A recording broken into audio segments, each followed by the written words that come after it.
Hi friends, నేను మీ సంతోష్ని. భాగవత సప్తాహంలో భాగవతం ఎన్ని రోజులు వినాలి, అలాగే భక్తిదేవి జ్ఞాన వైరాగ్యాలను ఎక్కడికి తీసుకొచ్చింది అనేది ఈ వీడియోలో చూడండి.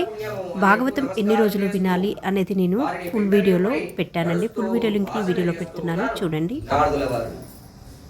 జ్ఞానయజ్ఞం కరిష్యామి స్వామి, మీరు చెప్పినటువంటి జ్ఞానయజ్ఞాన్ని ఆచరిస్తాను, దాన్ని నాకు ఉపదేశించండి.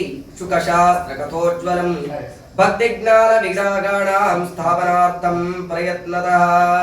శ్రీ శుకయోగీంద్రుల వారు ప్రవచించినట్టు అట్టి భాగవత శాస్త్రం యొక్క కథనం ద్వారా జ్ఞానములకి వైరాగ్యానికి వారిరువురికి కూడా చైతన్యావస్థకు తీసుకువచ్చి వారిరువురిని కూడా ఉద్ధరిస్తాను అని అంటూ భక్తి జ్ఞాన వైరాగ్యముల ముగ్గురిని కూడా ఈ లోకంలో ఉన్నటువంటి విష్ణు భక్తుల హృదయాలన్నింటా నేను స్థాపిస్తారు అని చెప్తూ ఉన్నారు నారదుల వారు. ఇంకా ఈ విధంగా అడుగుతూ ఉన్నారు, సరకాదుల మీకు నమస్కారం చేస్తూ ఉన్నారు.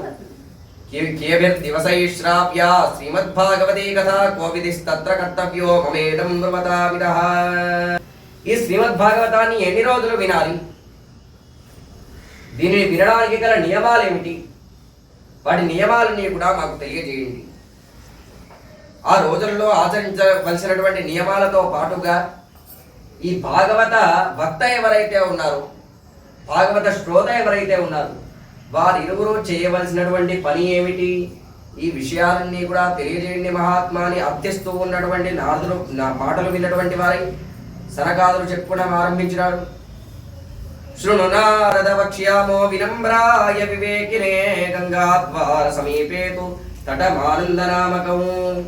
నారద, హరిద్వారం వద్ద ఆనందవనమైనటువంటి పేరు గల ఒక వనం ఉన్నది.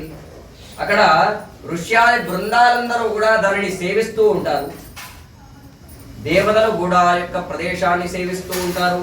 గొప్పనైనటువంటి ప్రదేశం.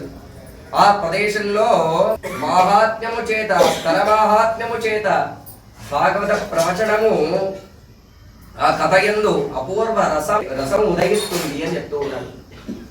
ఈ విధంగా తెలియజేస్తూ జ్ఞాన వైరాగ్యాలను వెంటనిడుకొని భక్తిదేవి కూడా అక్కడికే విచ్చేస్తుంది. భాగవత కథను అక్కడే మనం చెప్పుకుందాము అనే విషయాన్ని తెలియజేసినారు. ఈ విషయం ఎక్కడెక్కడ తెలిసిందండి? మరి సత్యలోకంలో తెలిసింది, బ్రహ్మలోకంలో సత్యలోకంలో తెలిసింది, వైకుంఠంలో తెలిసింది. అంతటా సనకాదులు నారద మహామునికి భాగవతాన్ని ఉపదేశిస్తూ ఉన్నాడనేటటువంటి విషయాన్ని తెలియజేయగానే అందరూ కూడా బయలుదేరి వస్తూ ఉన్నారు. ఇక